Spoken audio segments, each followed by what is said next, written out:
El portavoz de Ciudadanos, don Manuel Mitadier. Tiene usted la palabra. Muchas gracias, presidente, y muchas gracias, señor Antón, por su comparecencia. Bien, tengo alguna duda de hasta dónde llega su periodo, cuando deja de ser consejero de Sanidad y, por lo tanto, hasta dónde llegan sus responsabilidades. De todas maneras, me voy a intentar ceñir a un orden cronológico. En principio, algo que no nos quedó claro de la comparecencia del presidente es cómo surge la idea, si es una zarza ardiente en el desierto y surge de forma espontánea, porque en ningún momento sí vemos que han existido estudios. Habla usted del plan funcional, después se habla del estudio de viabilidad, que, por cierto, el estudio de viabilidad solamente habla de la necesidad de un nuevo hospital para Burgos, ya le digo, 61 de las 70 páginas, y en las otras 10 habla de las características generales del modelo, es decir, explica cómo es un modelo de concesión. No tiene mayor alcance. Entonces, me gustaría saber quién propone la idea, qué contactos se tienen para forjar la opinión, si hubo informes advirtiendo de los riesgos del modelo,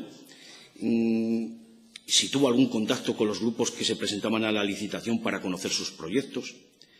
En cuanto al propio proceso de adjudicación, que fue diseñado, parece ser, por Globesalud, ¿le explicaron los elementos básicos del diseño? ¿Cómo operaba la fórmula, tanto para la adjudicación como después la fórmula retributiva? Porque hay dos claves en este contrato. Una es la fórmula retributiva y la otra es el propio contrato de la concesión, naturalmente. ¿Alguien le informó de las consecuencias a medio y largo plazo de la fórmula de remuneración? Mucho se ha hablado en la comparecencia anterior sobre el riesgo, diciendo que efectivamente sí existe riesgo para la concesionaria. Yo creo que, dado las características de la sanidad, lo niego. Es decir, creo que se le estaba asegurando a la concesionaria una retribución mínima del 5,11%, porque, dada que la demanda es infinita, es que no da lugar a otra cosa. Con respecto al modelo, solamente preguntarle una cuestión más. Con esto nos atábamos a un proveedor exclusivo durante 30 años. ¿Usted cree que es una fórmula adecuada el atarnos a alguien en régimen de monopolio durante 30 años? Y voy a entrar en algo que, en principio, había pasado por alto, y es el tema de la adjudicación. Y digo, lo había pasado por alto porque, efectivamente, parece que el Consejo de Cuentas lo había fiscalizado, que posiblemente existe algún informe del Consejo Consultivo, pero me llamó la atención el encontrarme un informe de la Consejería de Hacienda. Le resumo. Resulta que para la adjudicación se encarga a una consultoría el que haga un determinado informe. Cuando llega ese informe, no le gusta a alguien y decide que la Consejería de Economía y Hacienda haga un informe sobre dos aspectos de la concesión. Y le refresco. De los 700 puntos que determinaba la concesión, 500 iban ligados a precios, 100 al plan económico-financiero y 100 a la valoración de la estructura financiera y de los riesgos. Sobre estos dos puntos es sobre los que hace. Y le digo exactamente, tomado del informe de la Consejería de Economía y Hacienda, dice, este informe tiene por objeto analizar determinados aspectos del informe de valoración de las propuestas económicas de la concesión de obra pública, realizado por el consultor externo contratado por la Gerencia Regional de Salud. Y le llamo la atención porque tiene después una importancia con lo que ha pasado después. Y dice, no parece razonable. Está hablando de la propuesta número 1, que después resultaría la adjudicataria. Dice, no parece razonable la afirmación que se hace en el informe objeto de análisis referido a la cláusula 27. De acuerdo con la composición de precios de las obras accesorias de la agrupación 1, bajo coste y margen elevadísimo, esta actualización provocaría una elevación desproporcionada de los precios que se arrastraría de forma continua y creciente a lo largo de la vida de la concesión. Lo clavó la concesionaria.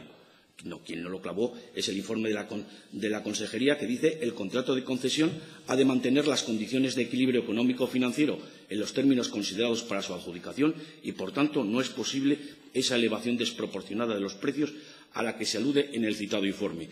Evidentemente, quien tenía razón, como era lógico, era la consultora. Pero me pregunto, si ya se ha contratado a una consultora, ¿por qué después hay que hacer otro informe distinto? Que además dice algo que después no tiene repercusión en las puntuaciones, es que la obra se adjudica a la empresa que presenta mayor apalancamiento financiero, 465. Esto después tiene unos efectos, y se lo traduzco. Resulta que a quien menos va a invertir es, digamos, a la que se le adjudica. Lo que me gustaría saber es si esto tuvo repercusiones, creo que sí, después en quién se realizó la adjudicación. Y no teniendo conocimiento de hasta qué momento tiene usted responsabilidad, sí le quiero plantear alguna cuestión. Es decir, hay un plan funcional, hay sesudos estudios de cómo hay que construir el hospital, pero resulta que en el primer modificado que resulta en las que hay obras, se cambia la edificabilidad de 135.000 metros a 181.000, es decir, el 33%. Y hablando de qué variaciones existen variaciones sobre hospitalización, se añaden 66 camas, sobre consultas externas, se añaden 67 espacios para consultorios, 26 espacios como locales de apoyo, 12 espacios como gabinetes de exploración, se modifica urgencias, el bloque obstétrico, el bloque quirúrgico, el hospital de día, es decir, se modifica todo. ¿Qué estudio habían hecho?